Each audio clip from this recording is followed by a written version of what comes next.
नमस्कार दोस्तों, मैं संतोष पटेल स्वागत करता हूं आपके अपने YouTube चैनल डिजिटल भंडार पर। आज की वीडियो में हम CPCT एग्ज़ाम के लिए और सभी प्रकार के कॉम्पिटिटिव एग्ज़ाम के लिए कंप्यूटर से संबंधित 20 इम्पोर्टेंट क्वेश्चंस को समझने वाले हैं। जब हम एक क्वेश्चन को समझते हैं तो उससे संबंधित हमें कुछ और क्वेश्चन भी तैयार करने मिल जाते हैं।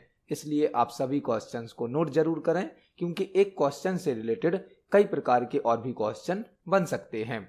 यदि आप CPCT एग्जाम के लिए तैयारी कर रहे हैं या आप किसी भी कॉम्पिटिटिव एग्जाम के लिए कंप्यूटर के इम्पोर्टेंट क्वेश्चन तैयार करना चाहते हैं तो आप हमारी वीडियोस के माध्यम से कंप्यूटर के इम्पोर्टेंट क्वेश्चन तैयार कर सकते हैं। चलिए शुरुआत करते हैं आज की इस वीडियो का। देखते हैं आज का हमारा पहला क्वेश्चन क्या है। पहला क्वेश्चन हमसे पूछा गया है, यदि आप विंडोज ऑपरेटिंग सिस्टम का उपयोग कर रहे हैं तो आमतौर पर ब्लैंक पर स्थित एक आइकन के माध्यम से रिसाइकिल बिन को एक्सेस कर सकते हैं। पहला क्वेश्चन हमसे पूछा गया है, यदि आप विंडोज ऑपरेटिंग सिस्टम का उपयोग कर रहे हैं तो आमतौर पर आप ब्लैंक पर स्थित एक आइकन के माध्यम से रिसाइकिल बिन को एक्सेस कर सकते हैं। क्वेश्चन हमसे यह पूछा गया है, यदि आप विंडोज ऑपरेटिंग सिस्टम चला रहे हैं तो आपको रिसाइकिल बिन का आइकन जनरली कहां पर मिल जाता है, आप रिसाइकिल बिन को कहां से ओपन कर सकते हो। ऑप्शन नंबर ए है डेस्कटॉप, ऑप्शन नंबर बी है pen drive, option number C है shortcut menu, option number D है properties dialog box. Generally desktop पर हमें रिसाइकिल बिन का आइकन दिया जाता है, जहां से हम रिसाइकिल बिन को एक्सेस कर सकते हैं, ओपन कर सकते हैं। रिसाइकिल बिन क्या होती है? रिसाइकिल बिन एक ऐसी लोकेशन होती है जो डिलीट किए गए ऑब्जेक्ट को स्टोर करती है। जब हम कंप्यूटर से किसी ऑब्जेक्ट को डिलीट करते हैं तो वह रिसाइकिल बिन में स्टोर हो जाता है और रिसाइकिल बिन का आइकन जनरली हमें कहां मिल जाता है? डेस्कटॉप पर। तो इस क्वेश्चन का सही आंसर हो जाएगा ऑप्शन नंबर ए डेस्कटॉप। डेस्कटॉप पर हमें रिसाइकिल बिन का आइकन मिल जाता है जिससे हम रिसाइकिल बिन को ओपन कर सकते हैं। रिसाइकिल बिन एक ऐसी लोकेशन होती है जो डिलीट किए गए ऑब्जेक्ट को स्टोर करती है। देखते हैं हमारे नेक्स्ट क्वेश्चन को। नेक्स्ट क्वेश्चन है, इंफॉर्मेशन को टाइप किए बिना सीधे कंप्यूटर में एंटर करने के लिए निम्न डिवाइस में से किस डिवाइस का उपयोग किया जा सकता है। हमसे क्वेश्चन पूछा गया है, इंफॉर्मेशन को बिना टाइप किए मतलब विदाउट टाइप किए कंप्यूटर में एंटर करने के लिए निम्न में से किस डिवाइस का उपयोग किया जा सकता है। यदि आपके पास कोई जानकारी है, कोई इंफॉर्मेशन है और आपको उसको बिना टाइप करे यदि कंप्यूटर में एंटर करना है तो आप किस डिवाइस का उपयोग करेंगे? माउस का, ट्रैक बॉल का, स्कैनर का या कीबोर्ड का? यह चारों ही इनपुट डिवाइस हैं। माउस भी इनपुट डिवाइस है, ट्रैक बॉल भी इनपुट डिवाइस है, कीबोर्ड भी इनपुट डिवाइस है, स्कैनर भी इनपुट डिवाइस है। लेकिन इस क्वेश्चन का आंसर है option number C scanner. Scanner एक ऐसी इनपुट डिवाइस होती है जो किसी इंफॉर्मेशन को बिना टाइप करे कंप्यूटर में डायरेक्ट इनपुट करने की सुविधा प्रदान करती है। यदि आपके पास कोई डॉक्यूमेंट है, कोई लेटर है, कोई इमेज है और आप उसे बिना टाइप करे डायरेक्ट कंप्यूटर में एंटर करना चाहते हैं तो आप स्कैनर का यूज कर सकते हैं। आपको एक और क्वेश्चन तैयार करना है। यहां पर स्कैनर हार्ड कॉपी आउटपुट को सॉफ्ट कॉपी आउटपुट में बदलता है। यदि आपके पास कोई हार्ड कॉपी आउटपुट का डॉक्यूमेंट है, कोई लेटर है और आप उसे सॉफ्ट कॉपी आउटपुट में बदलना चाहते हैं तो आप उसे स्कैनर से स्कैन करें और उसको आप सॉफ्ट कॉपी में कन्वर्ट कर सकते हैं। तो इस क्वेश्चन का सही आंसर हो जाएगा ऑप्शन नंबर सी स्कैनर। देखते हैं हमारे नेक्स्ट क्वेश्चन को। नेक्स्ट क्वेश्चन है, वेब पेज निम्न में से किस फॉर्मेट में सेव किए जाते हैं? वेब पेज निम्न में से किस फॉर्मेट में सेव किए जाते हैं? वेब पेज मतलब किसी वेबसाइट का पेज। एक वेबसाइट मल्टीपल वेब पेजेस से मिलकर बनी होती है। एक वेबसाइट मल्टीपल वेब पेजेस से मिलकर बनी होती है। वेब पेज कहलाता है वेबसाइट का पेज। हमसे पूछा गया है, वेब पेज निम्न में से किस फॉर्मेट में सेव किए जाते हैं? फॉर्मेट मतलब एक्सटेंशन। एक्सटेंशन को फाइल फॉर्मेट भी कहते हैं, जो कि किसी फाइल का प्रकार बताता है। कोई फाइल किस प्रकार की है यह रिप्रेजेंट करता है उस फाइल का एक्सटेंशन या उस फाइल का फाइल फॉर्मेट। हमसे क्वेश्चन पूछा गया है वेब पेज निम्न में से किस फॉर्मेट में सेव किए जाते हैं। जो वेब पेज होते हैं उनका एक्सटेंशन होता है .html या .htm। .html या .htm वेब पेज का एक्सटेंशन होता है, जिसका फुल फॉर्म होता है hyper text markup language. Hyper text markup language web page का एक्सटेंशन या फॉर्मेट होता है। इस क्वेश्चन का सही आंसर हो जाएगा ऑप्शन नंबर ए HTML। वेब पेज का फॉर्मेट या एक्सटेंशन क्या होता है .htm या .html। इस क्वेश्चन का सही आंसर है ऑप्शन नंबर ए। देखते हैं हमारे नेक्स्ट क्वेश्चन को। नेक्स्ट क्वेश्चन है निम्नलिखित में से क्या कॉलम चार्ट की एक वैलिड कैटेगरी नहीं है। निम्नलिखित में से क्या कॉलम चार्ट की एक वैलिड कैटेगरी नहीं है। यह क्वेश्चन MS एक्सेल से पूछा गया है। MS एक्सेल से MS एक्सेल का एक बहुत ही इंपॉर्टेंट टॉपिक है CPCT के लिए चार्ट। CPCT के एग्जाम में चार्ट टॉपिक से 1-2 क्वेश्चन जरूर पूछे जाते हैं। हमने प्रीवियस वीडियोस में भी चार्ट टॉपिक से संबंधित कई प्रकार के क्वेश्चन को तैयार किया है। आज की वीडियो में हमसे पूछा गया है निम्नलिखित में से क्या कॉलम चार्ट की वैलिड कैटेगरी नहीं है। चार्ट क्या होता है? चार्ट किसी टेबल के डेटा को ग्राफिकली रिप्रेजेंट करता है। किसी टेबल के डेटा को यदि हमें ग्राफ में या चित्रों के द्वारा दर्शाना है तो हम चार्ट का यूज करते हैं। MS एक्सेल में कई प्रकार के चार्ट होते हैं, column chart, line chart, pie chart, bar chart, stock chart, radar chart, कई प्रकार के चार्ट होते हैं। और सभी चार्ट की मल्टीपल कैटेगरी भी होती हैं। कई प्रकार के चार्ट होते हैं और चार्ट की कई प्रकार की क्या होती हैं? कैटेगरी। हमसे पूछा गया है निम्नलिखित में से क्या कॉलम चार्ट की वैलिड कैटेगरी नहीं है। जो ऑप्शन नंबर ए है क्लस्टर्ड, यह तो चार्ट की एक कैटेगरी है। स्टैक्ड भी चार्ट की एक कैटेगरी है। 3D भी चार्ट की एक कैटेगरी है। लेकिन जो स्टॉक है यह चार्ट की कैटेगरी नहीं है। स्टॉक चार्ट का एक टाइप होता है। स्टॉक क्या होता है? चार्ट का एक टाइप होता है। क्वेश्चन हमसे पूछा गया था निम्नलिखित में से क्या कॉलम चार्ट की एक वैलिड कैटेगरी नहीं है। तो क्लस्टर्ड तो कैटेगरी है, स्टैक्ड भी कैटेगरी है, 3D भी कैटेगरी है। लेकिन जो स्टॉक है यह चार्ट की कैटेगरी नहीं होती है, यह चार्ट का एक टाइप होता है। तो इस क्वेश्चन का सही आंसर हो जाएगा option number C, stock column chart की वैलिड कैटेगरी नहीं है। देखते हैं हमारे नेक्स्ट क्वेश्चन को। नेक्स्ट क्वेश्चन है MS वर्ड में हमें एक आइकन दिया गया है, जैसे आइकन का अर्थ क्या है। MS वर्ड में इस आइकन का अर्थ क्या है हमें यहां पर बताना है। यह क्वेश्चन MS वर्ड से पूछा गया है।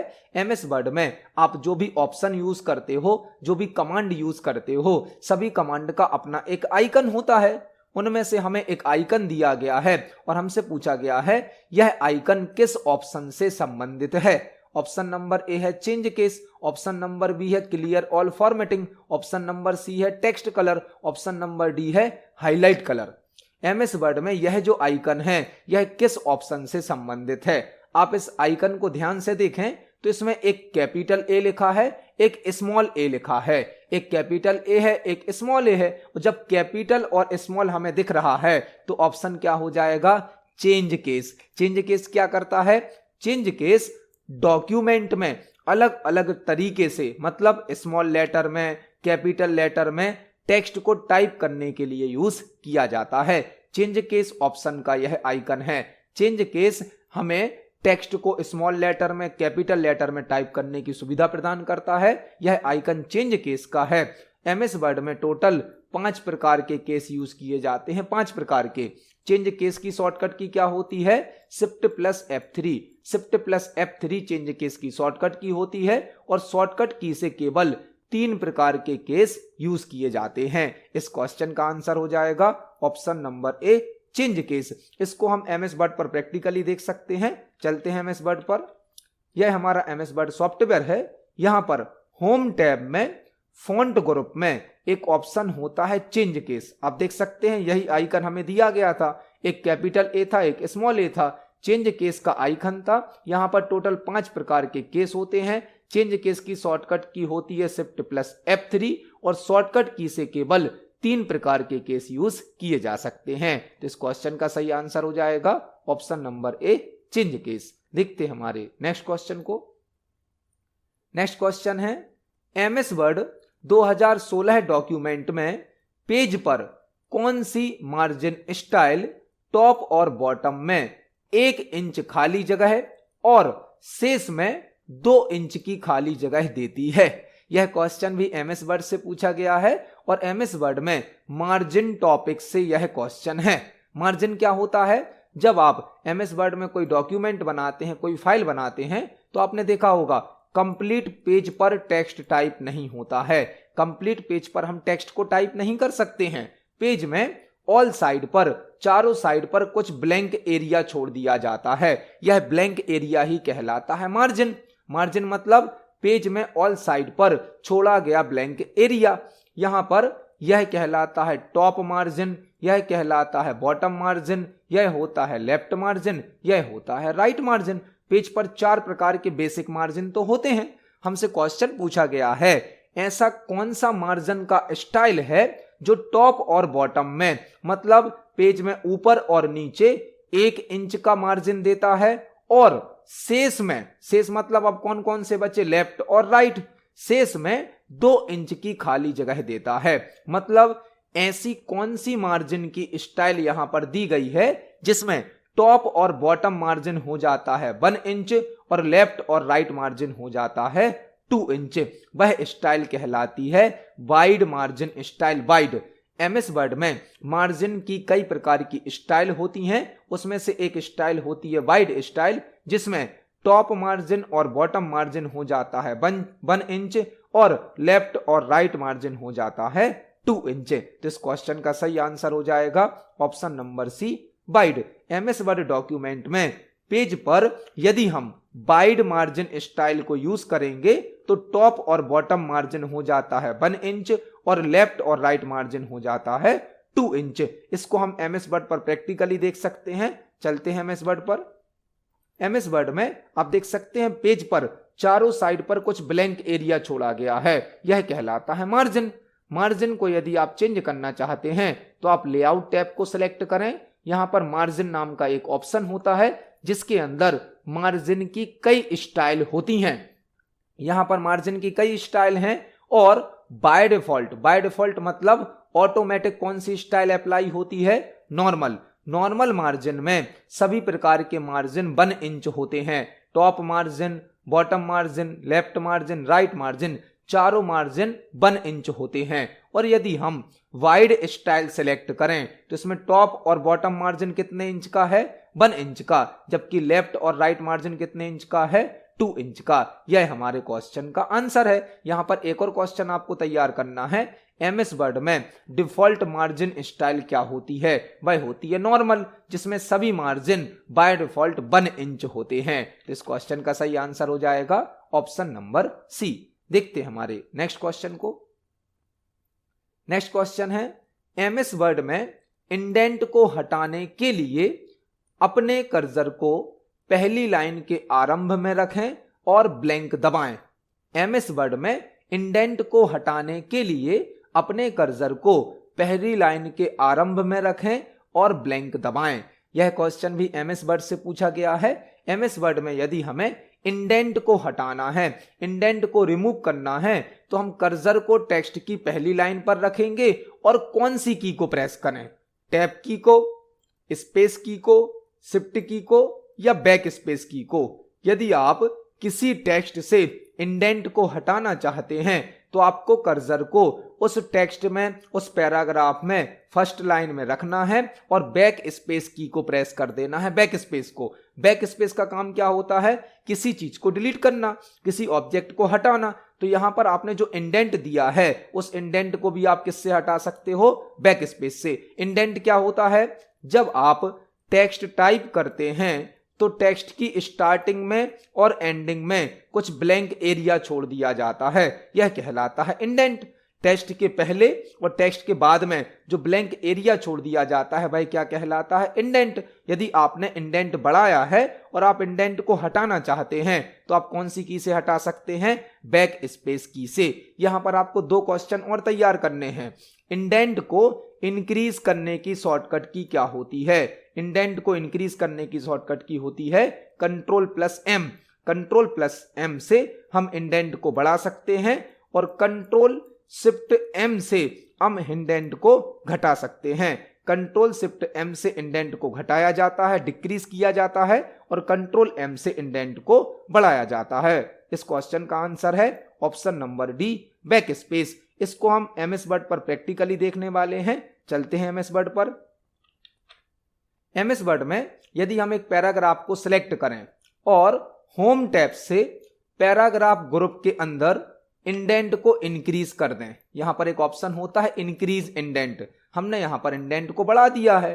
अब यदि हम कर्सर को पहली लाइन पे रखें और स्टार्टिंग में रखें, इसके बाद हम बैक स्पेस की को प्रेस करें तो जो भी इंडेंट हमने दिया था वह रिमूव हो जाता है, वह इंडेंट डिलीट हो जाता है, हट जाता है।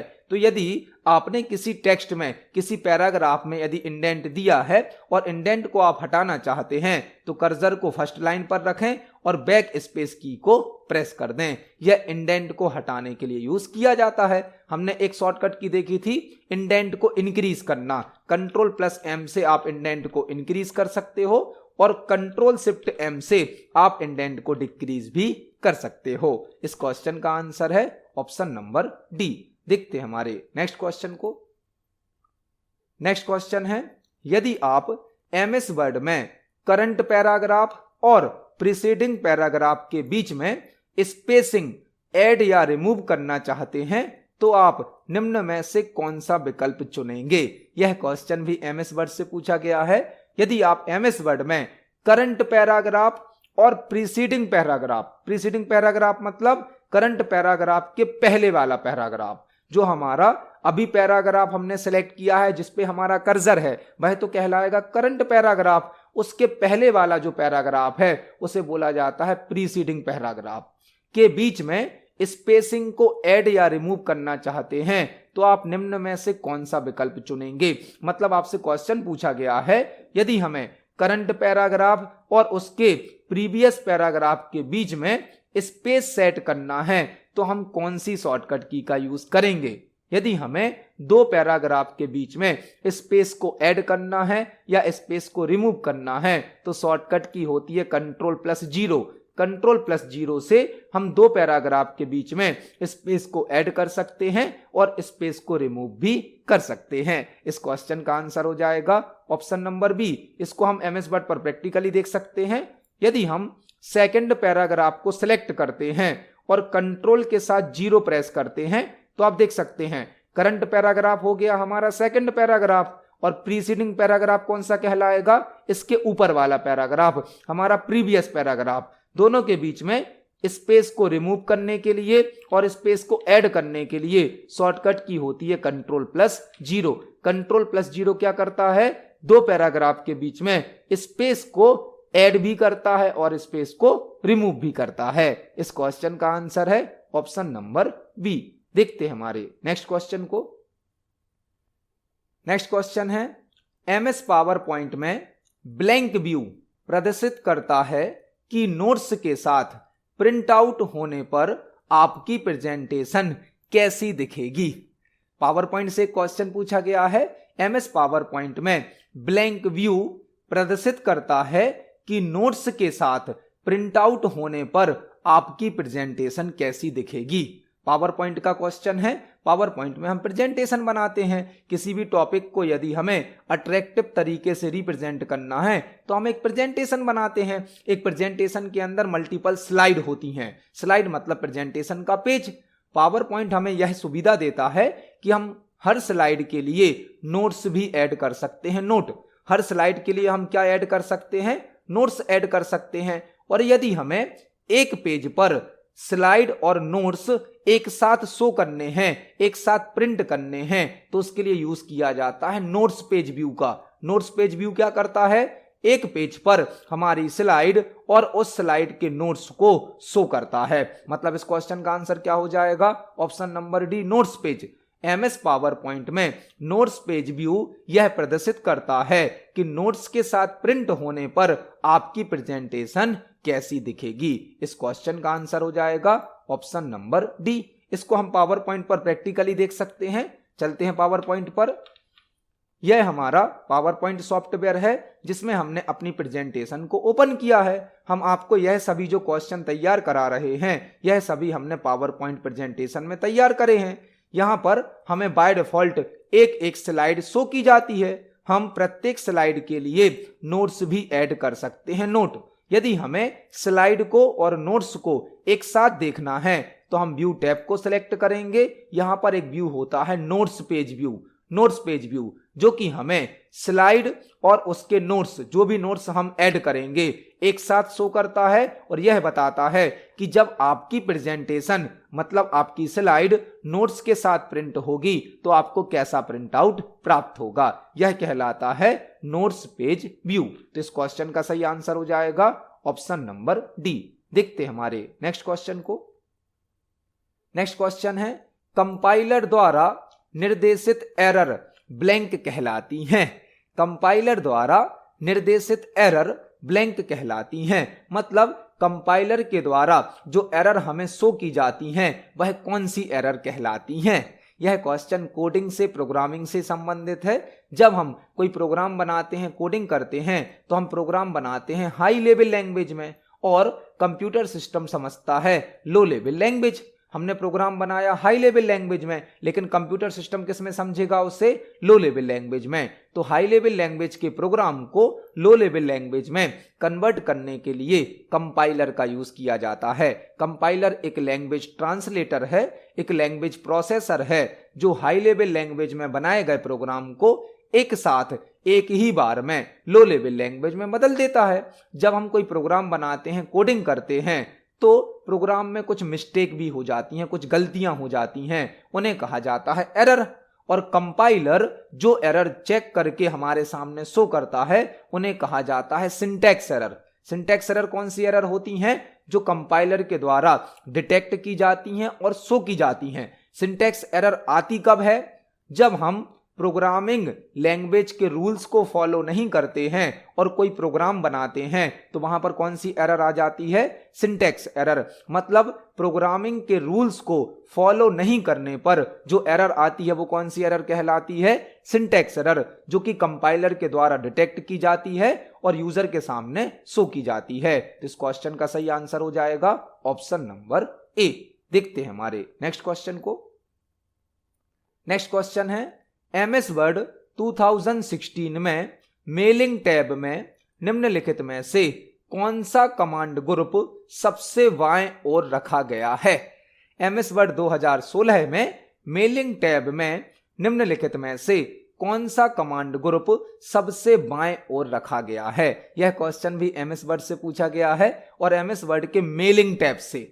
मेलिंग टैब जो कि हमें मेल मर्ज की सुविधा देता है। मेल मर्ज की, मेल मर्ज क्या है? मेल मर्ज एमएस वर्ड का एक बहुत ही पावरफुल फीचर है जो एक समान इंफॉर्मेशन को मल्टीपल यूजर्स के साथ शेयर करने की सुविधा देता है। यदि हमें एक ही प्रकार की जानकारी कई लोगों के साथ शेयर करनी है तो हम मेल मर्ज का यूज करते हैं। मेल मर्ज एक डॉक्यूमेंट की मल्टीपल कॉपी बनाने की सुविधा प्रदान करता है। मेल मर्ज के द्वारा हम लेटर बना सकते हैं, लेबल बना सकते हैं, एनवेलप बना सकते हैं। मेल मर्ज ऑप्शन हमें मेलिंग टैब के अंतर्गत प्राप्त होता है। हमसे क्वेश्चन पूछा गया है एमएस वर्ड 2016 में मेलिंग टैब में निम्नलिखित में से कौन सा कमांड ग्रुप सबसे बाएं ओर होता है? सबसे बाएं ओर मतलब सबसे पहले कौन सा ग्रुप होता है? Create group, start mail merge, insert merge field और फिनिश। तो जब आप मेलिंग टैब को ओपन करेंगे तो सबसे बाएं ओर मतलब लेफ्ट साइड पर पहला ग्रुप कौन सा होता है? क्रिएट ग्रुप होता है। इस क्वेश्चन का सही आंसर हो जाएगा ऑप्शन नंबर ए, क्रिएट। इसको हम एमएस वर्ड पर प्रैक्टिकली देख सकते हैं। चलते हैं एमएस वर्ड पर। एमएस वर्ड में यदि आप मेलिंग टैब को सिलेक्ट करेंगे तो यहां पर सबसे बाएं ओर मतलब लेफ्ट साइड पर पहला ग्रुप कौन सा होता है? Create command group. इस क्वेश्चन का आंसर हो जाएगा ऑप्शन नंबर ए। देखते हैं हमारे नेक्स्ट क्वेश्चन को। नेक्स्ट क्वेश्चन है डेटा और प्रोग्राम के टेम्परेरी स्टोरेज के लिए प्रयोग की जाने वाली कंप्यूटर मेमोरी को क्या कहा जाता है। डेटा और प्रोग्राम के टेम्परेरी स्टोरेज के लिए प्रयोग की जाने वाली कंप्यूटर मेमोरी को क्या कहा जाता है। यह क्वेश्चन मेमोरी से संबंधित है। हमसे पूछा गया है निम्न में से कौन सी ऐसी मेमोरी है जो डेटा और प्रोग्राम को टेम्परेरी स्टोरेज करती है। टेम्परेरी कौन स्टोर करता है डेटा को? रैम। रैम एक वोलेटाइल मेमोरी होती है। वोलेटाइल मतलब अस्थायी, जो कि टेम्परेरी डेटा को स्टोर करती है। रैम एक वोलेटाइल मेमोरी है जो कि कुछ समय के लिए डेटा को स्टोर करती है। जब तक कंप्यूटर ऑन रहता है तब तक रैम में डेटा स्टोर रहता है। कंप्यूटर सिस्टम ऑफ होने पर रैम से डेटा डिलीट हो जाता है। रैम का फुल फॉर्म होता है रैंडम एक्सेस मेमोरी, जो कि हमारे कंप्यूटर में एक प्राइमरी मेमोरी होती है। तो इस क्वेश्चन का सही आंसर क्या होगा? Option number B, RAM. Data और प्रोग्राम को टेम्परेरी स्टोर कौन करता है? रैम। यहां पर आपको एक और क्वेश्चन तैयार करना है। रोम का फुल फॉर्म, रोम का फुल फॉर्म होता है read only memory.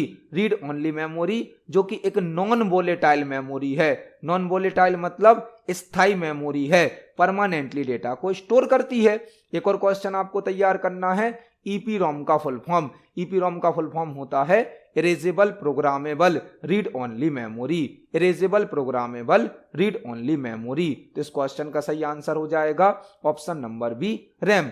RAM data को और प्रोग्राम को टेम्परेरी स्टोर करने वाली मेमोरी होती है। देखते हैं हमारे नेक्स्ट क्वेश्चन को।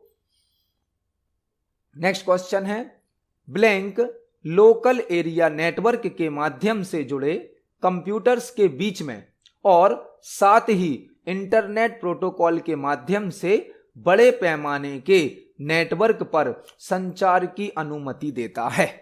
Blank local area network, local area network मतलब लैन नेटवर्क, छोटा नेटवर्क के माध्यम से जुड़े कंप्यूटर्स के बीच और साथ ही इंटरनेट प्रोटोकॉल के माध्यम से बड़े पैमाने के नेटवर्क पर संचार की अनुमति देता है, मतलब कम्युनिकेशन करने की सुविधा प्रदान करता है। यह क्वेश्चन कंप्यूटर नेटवर्क से पूछा गया है और हमसे यहां पर पूछा गया है निम्न में से कौन ऐसा ऑप्शन है जो लोकल एरिया नेटवर्क में जुड़े हुए कंप्यूटर के साथ और इंटरनेट के माध्यम से एक बड़े नेटवर्क में संचार की सुविधा देता है, अनुमति देता है। वह होता है network interface card. Network interface card जिसे एनआईसी कार्ड भी कहा जाता है। एनआईसी कार्ड, एनआईसी का फुल फॉर्म क्या होता है? नेटवर्क इंटरफेस कार्ड, जो कि हमारे कंप्यूटर सिस्टम का एक हार्डवेयर पार्ट होता है जो कि नेटवर्किंग करने के लिए और इंटरनेट कनेक्ट करने के लिए आवश्यक होता है। तो इस क्वेश्चन का सही आंसर क्या होगा? Option number B, network interface card. देखते हैं हमारे नेक्स्ट क्वेश्चन को। नेक्स्ट क्वेश्चन है एक शब्द है जो अवांछित और अनचाहे ईमेल के लिए दिया गया है। एक शब्द है जो अवांछित और अनचाहे ईमेल के लिए दिया गया है। यह क्वेश्चन आपसे इस प्रकार भी पूछा जा सकता है कि अनवांटेड ईमेल्स को क्या कहा जाता है या फिर जंक ईमेल को क्या कहा जाता है। वह होता है स्पैम। स्पैम क्या है? स्पैम एक ऐसा ईमेल होता है जो कि यूजर के लिए हार्मफुल होता है, नुकसानदायक होता है, और स्पैम ईमेल को जंक ईमेल भी कहा जाता है। इस क्वेश्चन का आंसर क्या हो जाएगा? ऑप्शन नंबर ए। एक शब्द है जो अवांछित और अनचाहे ईमेल मतलब अनवांटेड ईमेल के लिए स्पैम ईमेल कहा जाता है या जंक ईमेल कहा जाता है, जो कि यूजर के लिए नुकसानदायक हो सकते हैं। इस क्वेश्चन का सही आंसर होगा ऑप्शन नंबर ए। एक शब्द है जो अवांछित और अनचाहे ईमेल के लिए दिया गया है, वह है स्पैम या जंक ईमेल। देखते हमारे नेक्स्ट क्वेश्चन को। नेक्स्ट क्वेश्चन है एमएस पावर पॉइंट में टेक्स्ट बॉक्स के अंत में जाने के लिए शॉर्टकट की क्या है? एमएस पावर पॉइंट में टेक्स्ट बॉक्स के अंत में जाने के लिए शॉर्टकट की क्या है? यह क्वेश्चन पावर पॉइंट से पूछा गया है और यहां पर आपको 4 क्वेश्चन तैयार करने हैं। फॉर एग्जाम्पल, यह जो हमारे सामने स्लाइड दिख रही है इसमें भी हमने यह एक टेक्स्ट बॉक्स बनाया है। यह पूरा एक टेक्स्ट बॉक्स है। हमसे क्वेश्चन पूछा गया है यदि हमें डायरेक्ट टेक्स्ट बॉक्स के एंडिंग में जाना है, यहां आना है, तो शॉर्टकट की क्या यूज होगी? शॉर्टकट की यूज होगी कंट्रोल प्लस एंड। यदि आपका कर्सर इस टेक्स्ट बॉक्स के अंदर है और आप कंट्रोल प्लस एंड को प्रेस करेंगे तो आपका कर्सर ऑटोमेटिक एंडिंग में आ जाएगा। और यदि आप किसी लाइन में आपका कर्सर रखते हैं, फॉर एग्जाम्पल हमारा कर्सर पहली लाइन में यहां पर है और हम एंड की को प्रेस करेंगे, एंड की को, तो ऑटोमेटिक हमारा कर्सर लाइन की एंडिंग में आ जाएगा। एंड की क्या करेगी? कर्सर को उसी लाइन के एंडिंग में भेज देगी। और यदि कंट्रोल प्लस एंड को प्रेस करेंगे तो आपका कर्सर टेक्स्ट बॉक्स के एंडिंग में आ जाएगा। इसी प्रकार से यदि आप कंट्रोल के साथ होम की को प्रेस करेंगे, कंट्रोल प्लस होम, तो आपका कर्सर टेक्स्ट बॉक्स के स्टार्टिंग में आ जाएगा। और यदि आप केवल होम की को प्रेस करेंगे तो जिस लाइन पर आपका कर्सर होगा उस लाइन की स्टार्टिंग में आपका कर्सर आ जाएगा। इस क्वेश्चन का आंसर क्या हो जाएगा? Option number B, control plus end. यदि आपको टेक्स्ट बॉक्स के अंत में जाना है, एंड में जाना है, तो आप कंट्रोल प्लस एंड को यूज करें। यदि आपको लाइन की एंडिंग में जाना है तो एंड की का यूज करें। लाइन की स्टार्टिंग में आना है तो होम की का यूज करें। और टेक्स्ट बॉक्स की स्टार्टिंग में आना है तो कंट्रोल प्लस होम की का यूज कर सकते हैं। हम इन चारों शॉर्टकट की को पावर पॉइंट में प्रैक्टिकली देख सकते हैं। यह हमारा पावर पॉइंट सॉफ्टवेयर है जिसमें हमने प्रेजेंटेशन को ओपन किया है। फॉर एग्जाम्पल हमारा कर्सर अभी इस टेक्स्ट बॉक्स में है और कर्सर को हमने पहली लाइन के बीच में रखा है। अब यदि हम होम की को प्रेस करेंगे तो हमारा कर्सर उसी लाइन की स्टार्टिंग में आ गया। और यदि हम एंड की को प्रेस करें तो हमारा कर्सर उसी करंट लाइन के एंडिंग में आ गया। अब यदि हम कंट्रोल प्लस एंड को प्रेस करते हैं तो कर्सर लास्ट में आ जाता है, टेक्स्ट बॉक्स के लास्ट में। और यदि हम कंट्रोल के साथ होम की को प्रेस करें तो हमारा कर्सर टेक्स्ट बॉक्स के स्टार्टिंग में आ जाता है। यहां पर हमने 4 क्वेश्चन तैयार करे। इस क्वेश्चन का आंसर है ऑप्शन नंबर बी। देखते हैं हमारे नेक्स्ट क्वेश्चन को। नेक्स्ट क्वेश्चन है, प्लॉट एरिया और उसके बाहर का क्षेत्र जिसमें लेबल और लीजेंड अक्सर एमएस एक्सेल में दिखाई देते हैं उसे ब्लैंक कहा जाता है।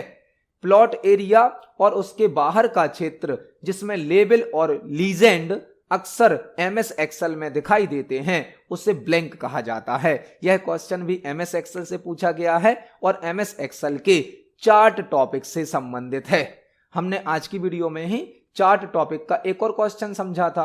अब हमसे एक और क्वेश्चन चार्ट टॉपिक से ही संबंधित पूछा गया है। प्लॉट एरिया और उसके बाहर का क्षेत्र जिसमें लेबल और लीजेंड अक्सर एमएस एक्सेल में दिखाई देते हैं उसे क्या कहा जाता है? जब आप एक्सेल में कोई चार्ट बनाते हैं तो चार्ट एक बड़ा एरिया यूज करता है, बड़ा एरिया कवर करता है और इसके अंदर एक छोटा एरिया होता है प्लॉट एरिया। प्लॉट एरिया में चार्ट का डेटा शो किया जाता है। प्लॉट एरिया में हमारे चार्ट का डेटा शो किया जाता है। यह कहलाएगा इतना प्लॉट एरिया। इस प्लॉट एरिया के बाहर हमें चार्ट का टाइटल दिया जाता है, लीजेंड दिया जाता है, लेबल दिए जाते हैं और यह जो पूरा एरिया होता है यह क्या कहलाता हमसे पूछा गया है। क्वेश्चन क्या है? Plot area. तो यह तो हो गया हमारा प्लॉट एरिया इतना। और उसके बाहर का क्षेत्र जिसमें लेबल, लीजेंड, चार्ट का टाइटल शो होता है उसे क्या कहा जाता है? मतलब यह पूरा एरिया क्या कहलाता है? यह पूरा एरिया कहलाता है चार्ट एरिया। चार्ट एरिया के अंदर प्लॉट एरिया होता है और प्लॉट एरिया के बाहर लेकिन चार्ट एरिया के अंदर लीजेंड, लेबल, चार्ट टाइटल होता है। तो इस क्वेश्चन का सही आंसर हो जाएगा option number C, chart area. देखते हैं हमारे नेक्स्ट क्वेश्चन को। नेक्स्ट क्वेश्चन है, एमएस वर्ड 2016 में change case command home tab के ब्लैंक ग्रुप में होता है। एक क्वेश्चन और हमसे एमएस वर्ड से पूछा गया है। एमएस वर्ड 2016 में change case command home tab के ब्लैंक ग्रुप में होता है। आज की वीडियो में ही हमने चेंज केस का एक क्वेश्चन देखा था। एक और क्वेश्चन हमें चेंज केस टॉपिक से संबंधित मिल गया। हमसे क्वेश्चन पूछा गया है कि जो चेंज केस ऑप्शन है, चेंज केस कमांड है, वह होम टैब के किस ग्रुप में होती है? वह होती है फॉन्ट ग्रुप में। यदि आप एमएस वर्ड में होम टैब के अंदर फॉन्ट ग्रुप को चेक करेंगे तो वहां पर आपको एक ऑप्शन प्राप्त हो जाता है चेंज केस, जिसकी शॉर्टकट की होती है शिफ्ट प्लस F3। टोटल 5 प्रकार के केस होते हैं, शॉर्टकट की के द्वारा केवल 3 केस यूज किए जा सकते हैं। इस क्वेश्चन का आंसर हो जाएगा ऑप्शन नंबर बी, फॉन्ट। इसको हम MS वर्ड पर प्रैक्टिकली देख सकते हैं। MS वर्ड में होम टैब के अंदर फॉन्ट ग्रुप में चेंज केस नाम का ऑप्शन प्राप्त होता है। तो इस क्वेश्चन का सही आंसर हो जाएगा ऑप्शन नंबर बी। देखते हैं हमारे नेक्स्ट क्वेश्चन को। नेक्स्ट क्वेश्चन है MS एक्सेल का इनमें से कौन सा फंक्शन किसी टेक्स्ट स्ट्रिंग के अंत से कुछ फिक्स नंबर ऑफ कैरेक्टर्स को रिटर्न करता है। MS एक्सेल का इनमें से कौन सा फंक्शन किसी टेक्स्ट स्ट्रिंग के अंत से कुछ फिक्स नंबर ऑफ कैरेक्टर्स को रिटर्न करता है। एक क्वेश्चन और मिला हमें MS एक्सेल से, जो कि एक्सेल के फंक्शन से संबंधित है। यहां पर आपको 2 क्वेश्चन तैयार करने हैं, एक लेफ्ट फंक्शन का और एक राइट फंक्शन का। हमसे क्वेश्चन पूछा गया है ऐसा कौन सा फंक्शन है जो किसी टेक्स्ट या स्ट्रिंग के अंत से कुछ फिक्स नंबर ऑफ कैरेक्टर को रिटर्न करता है। वह होता है राइट फंक्शन। राइट फंक्शन क्या करता है, यदि आपने कोई टेक्स्ट लिखा है, इस टेक्स्ट के राइट साइड से मतलब एंडिंग से आपको कुछ कैरेक्टर सिलेक्ट करने हैं तो आप राइट फंक्शन का यूज करेंगे। और यदि लेफ्ट साइड से मतलब स्टार्टिंग से कुछ कैरेक्टर सिलेक्ट करने हैं तो आप लेफ्ट फंक्शन का यूज करेंगे। मतलब यदि आपको एक्सेल में किसी टेक्स्ट से, किसी स्ट्रिंग से राइट साइड से या एंडिंग से कुछ कैरेक्टर सिलेक्ट करने हैं तो राइट फंक्शन होता है, और यदि लेफ्ट साइड से या स्टार्टिंग से कुछ कैरेक्टर सिलेक्ट करने हैं तो लेफ्ट फंक्शन होता है। इस क्वेश्चन का आंसर हो जाएगा ऑप्शन नंबर बी, राइट। हम इन दोनों फंक्शन को एक्सेल पर प्रैक्टिकली देखने वाले हैं। चलते हैं MS एक्सेल पर। यह हमारा MS एक्सेल सॉफ्टवेयर है। फॉर एग्जाम्पल हमने यहां पर एक टेक्स्ट लिखा है डिजिटल। अब हम इस डिजिटल टेक्स्ट पर राइट फंक्शन और लेफ्ट फंक्शन को यूज करने वाले हैं। यहां पर हमने इक्वल के साथ पहले लगाया राइट फंक्शन को। राइट फंक्शन में हमें एक टेक्स्ट देना होता है, टेक्स्ट है हमारा डिजिटल। इसके बाद हमें बताना होता है हमें कितने कैरेक्टर सिलेक्ट करने हैं। फॉर एग्जाम्पल हमने दिया 2, हमें अपने डिजिटल टेक्स्ट से राइट साइड से 2 कैरेक्टर सिलेक्ट करने हैं। तो राइट साइड से 2 कैरेक्टर क्या क्या हो गया, A और L। यह होता है राइट फंक्शन जो किसी टेक्स्ट से राइट साइड से या एंडिंग से कुछ कैरेक्टर को सिलेक्ट करता है। एक होता है लेफ्ट फंक्शन। लेफ्ट फंक्शन क्या करेगा, जो टेक्स्ट हम देंगे इसमें लेफ्ट साइड से या स्टार्टिंग से कुछ कैरेक्टर को सिलेक्ट करेगा। तो फॉर एग्जांपल हमने लिखा हमें डिजिटल टेक्स्ट से 3 कैरेक्टर को लेफ्ट साइड से सिलेक्ट करना है। तो आंसर हमें क्या मिल गया, DIG। जो लेफ्ट फंक्शन है वह लेफ्ट साइड से टेक्स्ट को सिलेक्ट करेगा और राइट फंक्शन टेक्स्ट में राइट साइड से सिलेक्शन करेगा। इस क्वेश्चन का आंसर हो जाएगा ऑप्शन नंबर बी। देखते हैं हमारे नेक्स्ट क्वेश्चन को। नेक्स्ट क्वेश्चन है और लॉजिक गेट में A = 1 और B = 0 इनपुट करने पर क्या आउटपुट प्राप्त होगा। और लॉजिक गेट में यदि हम 1 इनपुट करते हैं A में और 0 इनपुट करते हैं B में तो हमें क्या आउटपुट प्राप्त होगा। यह क्वेश्चन कंप्यूटर आर्किटेक्चर से या डिजिटल इलेक्ट्रॉनिक्स सब्जेक्ट से पूछा गया है। लॉजिक गेट क्या होते हैं, लॉजिक गेट डिजिटल कंप्यूटर के लिए बिल्डिंग ब्लॉक्स होते हैं। जो भी डिजिटल कंप्यूटर हैं उनको बनाने में लॉजिक गेट का यूज किया जाता है। लॉजिक गेट के द्वारा किसी सर्किट को डिजाइन किया जाता है। कई प्रकार के लॉजिक गेट होते हैं, and gate, or gate, not gate, X or gate, nor gate, nand gate, कई प्रकार के गेट होते हैं। हमसे क्वेश्चन पूछा गया है और गेट में यदि हम A = 1 इनपुट करेंगे और B = 0 इनपुट करेंगे तो क्या आउटपुट प्राप्त होगा। यदि आप और गेट में A और B को इनपुट करेंगे तो आपको क्या क्या आउटपुट मिल सकता है, हम सारी पॉसिबिलिटीज समझने वाले हैं। जब आप A और B को इनपुट करेंगे तो एक इनपुट हो सकता है A0 B0, दूसरा हो सकता है A1 B0, तीसरा हो सकता है A0 B1 और लास्ट हो सकता है 1 1। आप A और B की 4 वैल्यू इनपुट कर सकते हैं। पहली बार A और B दोनों 0 0 हैं तो हमें आउटपुट मिलेगा 0। फिर हमने A1 इनपुट किया, B0 इनपुट किया, यहां आउटपुट मिलेगा 1। फिर हमने A0 इनपुट किया, B1 इनपुट किया, यहां आउटपुट मिलेगा 1 और लास्ट में दोनों 1 इनपुट करे तो भी आउटपुट क्या मिलेगा? 1। मतलब और गेट में यदि हम एक भी इनपुट में 1 इनपुट कर देते हैं तो आउटपुट क्या मिल जाता है? हमें 1 मिल जाता है। और एक ऐसा गेट है जो एक भी इनपुट में 1 प्राप्त होने पर 1 आउटपुट देता है, और गेट में केवल सभी इनपुट 0 होने पर 0 आउटपुट प्राप्त होता है। लेकिन यदि एक भी इनपुट हम 1 दे देंगे या सभी इनपुट 1 दे देंगे तो आउटपुट क्या मिल जाएगा? हमें 1 मिल जाएगा। इस क्वेश्चन का आंसर हो जाएगा ऑप्शन नंबर ए 1, क्योंकि यहां पर ए 1 है, बी 0 है, एक इनपुट 1 है, मतलब आउटपुट क्या मिलेगा? 1 मिलेगा। इस क्वेश्चन का आंसर है ऑप्शन नंबर ए। देखते हैं हमारे नेक्स्ट क्वेश्चन को।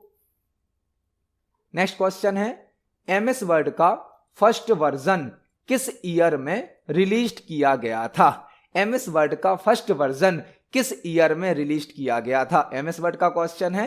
एमएस वर्ड जो कि एक वर्ड प्रोसेसिंग सॉफ्टवेयर है जो हमें टाइपिंग फॉर्मेटिंग करने की सुविधा देता है। एमएस वर्ड को माइक्रोसॉफ्ट कंपनी ने बनाया है और करंट टाइम तक एमएस वर्ड के कई वर्जन रिलीज किए जा चुके हैं।